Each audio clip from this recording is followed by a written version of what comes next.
So ayan, kumusta mga ka-Noisy? Welcome back sa ating YouTube channel, Pilipinoisy. Another update na naman tayo patungkol kay Mayor Alice Go. Usapin ano naman to, general daw na may some kind ibinulgar patungkol dito kay Mayor Alice Go.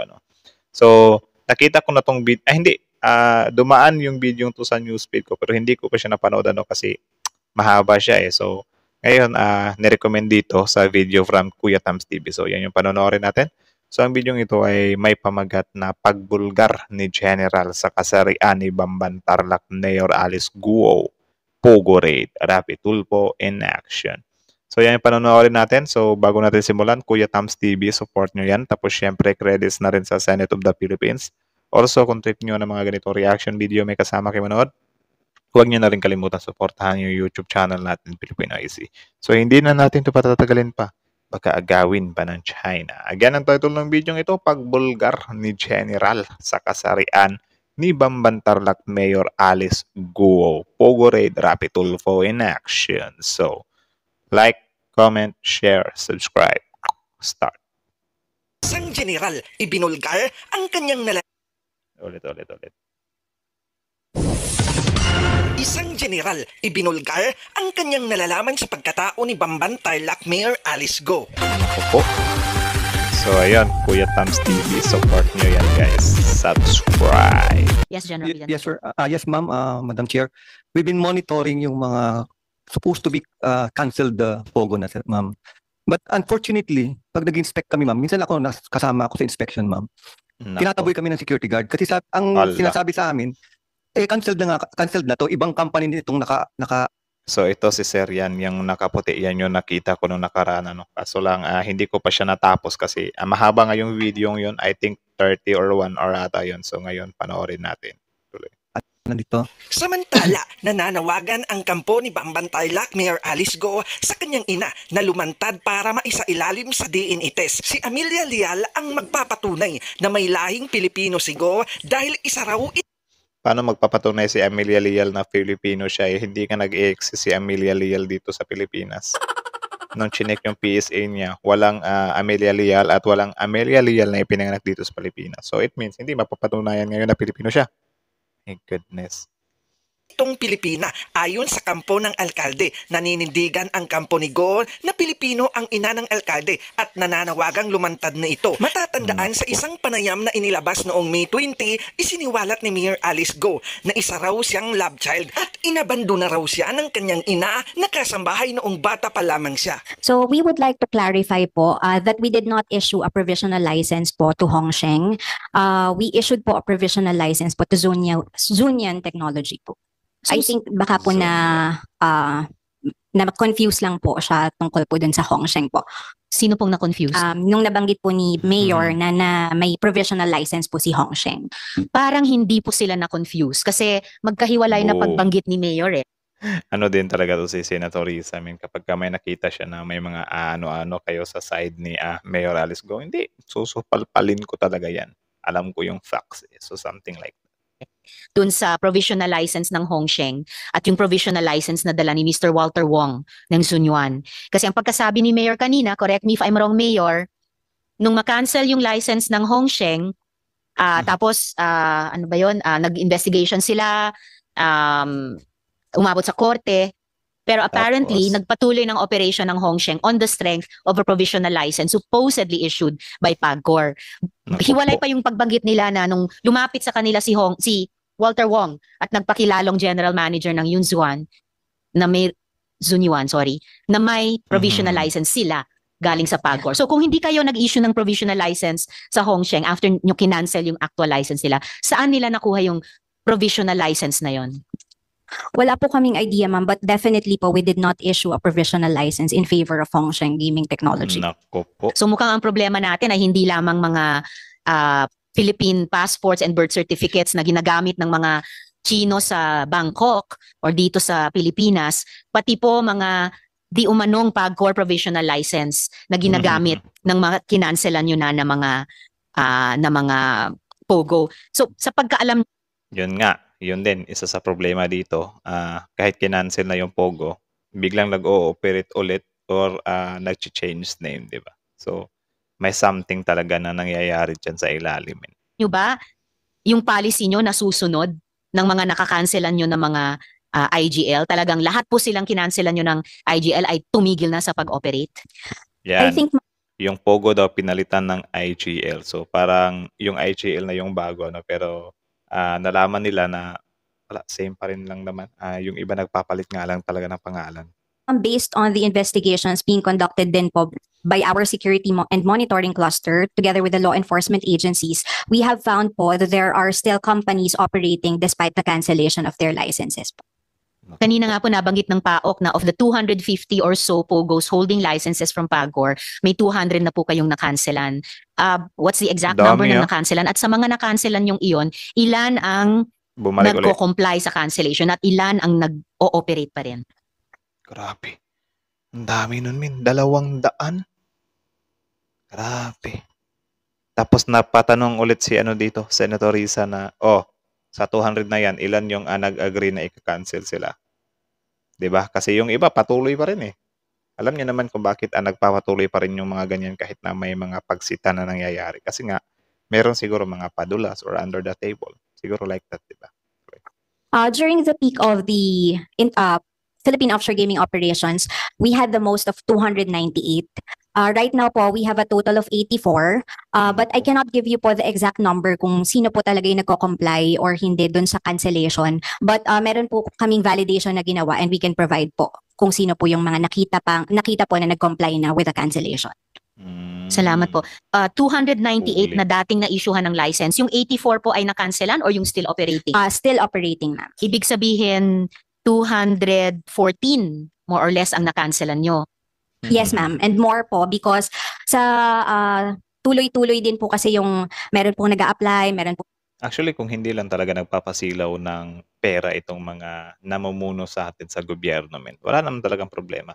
Pero I think sobrang labo na mangyayari yan kasi meron talagang politiko na nasisilaw sa pera. Sila yung mga truly crocodiles talaga or mga buhaya talaga. Grabe. nagka-cancel. So at its peak lang po noong 2019, we had the most number of licensees po na 298. So presuming na Okay. constant yung number, yung 214 na na-cancel, vina-validate nyo pa kung ilan sila ang tumigil talaga ng operation or may Yeah. bilang na po kayo ng mga sumusunod? Yes, General Villanueva. Yes, sir. Yes, ma'am, Madam Chair.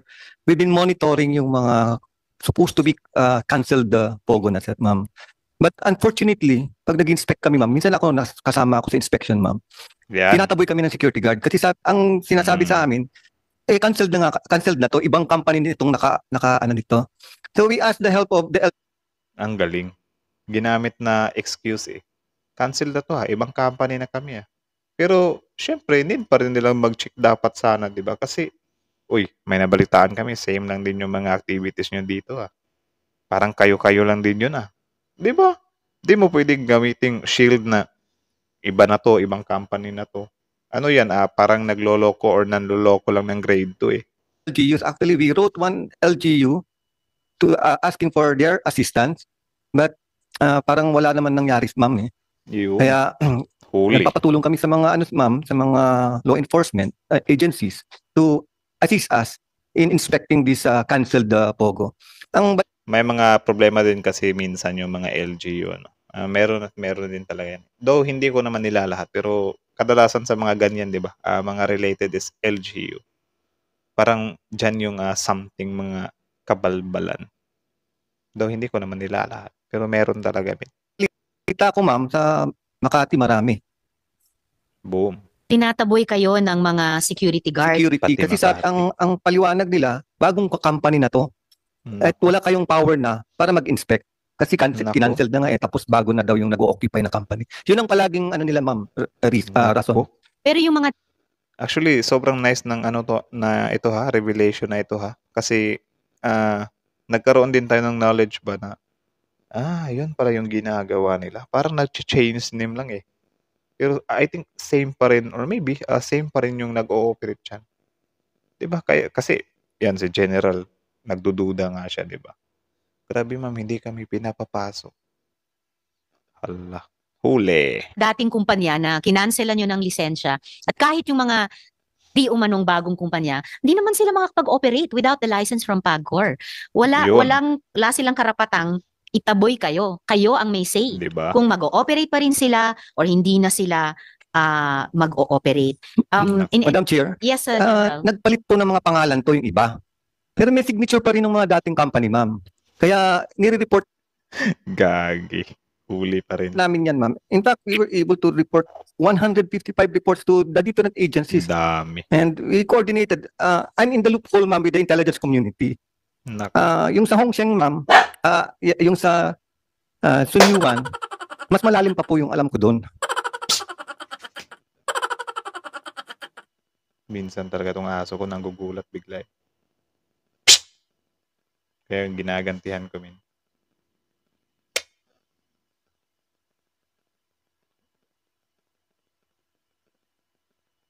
Kinakabahan pa naman ako. Maybe I can share with you in an executive session because I don't want to jeopardize the operation of all those who are helping us right now. I've been with the intelligence organization 23 years. So marami po akong kaibigan sa police, Ko. sa NICA, sa ISAP. So they're but yung sa PAOK, yan ang palaging tumutulong po sa amin, ma'am. And kasama din namin sila sa mga and sila yung nagko-confirm talaga yung mga targets. And that's why pag may mga raids, ma'am, ini-inform kami talaga nila ng PAOK, ma'am. Ang problema lang yan ay ang problema lang dyan kung meron silang insider din kasi yun may nagkakapag-timbre sa kanila like yung nangyari doon sa Pogo nung ni-read yung Pogo men nakatakas yung Wang Ziyan ba yun doon sa tunnel doon sa ilalim, di ba? So parang meron din sila mga insider eh. Salamat, General. The committee may take you up on your offer of that executive session. Pero time check lang po, dear colleagues, it's 1:17 and Chair's hoping to suspend by 1:30. So but So yun, kita nyo naman yun, men. From general na mismo yun, yun pala yun. About pala yun sa some kind. Ginagawa naman nila yung trabaho nila para nga mapuksa yung mga pogong yan. Pero it turns out na parang inaano lang sila ba? Pinaglalaruan or tinitrick lang ba na, oy, ganyan. Di na kayo pwedeng pumasok dito ha kasi na-cancel na nga yun, di ba? Or ibang company na to. Loko talaga, no? Ang ginagawa nila, nagti-change name sila at the same time. Parang siya, nagiging escape route nila yun or ayun yung parang escape nila or yun yung way nila para takasan yung nakaraan. Nagpapalit lang ng pangalan. Grabe yun. Pwede ba yun? Pwede pala yun. Kaya pala hindi maubos-ubos yung mga yan. Kaya naman siguro sa ngayon na alam na natin yung mga some kind modus din nila na kapag ka nare-raid or nahuhuli, naka-cancel, nako-close sila. Ganito lang pala yung ginagawa nila. So sana ganyan, kung ganyan siguro, dapat mabilisan din yung action na like for example, na-raid yung si Pogo 1 kunyari. Tapos, na-cancel na siya. Pinalitan nila ngayon yan ng Pogo 2. So yung Pogo 2 automatic doon naman or bilisan naman nila yung tawag diyan. Pagre-raid naman doon sa Pogo 2 like yung hindi sila makakatanggi ba. Kasi ganyan, tinatanggi-tanggihan lang yung mga otoridad natin na re-responde doon, di ba? Pangit naman yung ganun. Gusto lang naman nating ipatupad talaga yung batas pero bakit nahuhulog sa mga ganito? Parang harap-harapang panlilin lang or harap-harapang pang-oogag ba na nagpapalit lang ng pangalan like susupalpalin mo lang yung mga nag-a-apprehend or tawag dyan, susupalpalin mo lang yung mga nag-iimbestiga dyan sa lugar mo gamit yung ibang company na to. Nagpalit na kami ng pangalan, hindi na kami yun. Pero same pa rin yung mga tawag dyan, mga signatory ba yun or mga nandyan sa loob, same pa rin yung mga tao. Pwede pa yun? Grabe, Simula talaga nung pumutok itong kay Mayor Alice Go kasi sabi nila, kawawa daw si Mayor Alice Go, siya na daw napagtuunan, hindi na daw yung Pogo. Connected pa rin naman, men, kasi every time na napag-uusapan nga ito, halimbawa ganyan, lumabas yung mga some kind mga issues dati sa Pogo kung bakit or paano nga ba sila nakakalusot. Nabubuking ba or nabubulgar sila. Tapos ito din yung mga issue ng nakawan ng lupa, yung family niya, yung tatay niya na Chinese na what if yun yung something na nagpupundo or nag-funding dun sa Pogo. Di ba? From ibang bansa.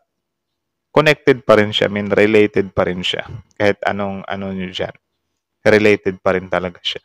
Hindi lang, nasa sa tao na lang siguro yan kung ang trip niya lang ay doon siya naka-stick doon kay Mayor Alice Go. Hindi niya rin titingnan yung ibang tinatalakay ng Senado, di ba? Sobrang dami naman nilang natatalakay Yung mga Pogo, pati nga yung sa Cavite, halongkat na Di ba? Yung Pogo sa Cavite. Ngayon, may panawagan na i-close lahat ng Pogo para matapos na itong mga kalokohan to, hindi na maulit.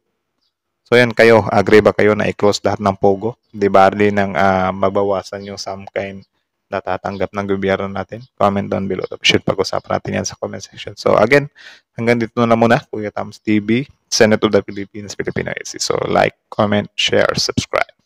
Filipino IC is out.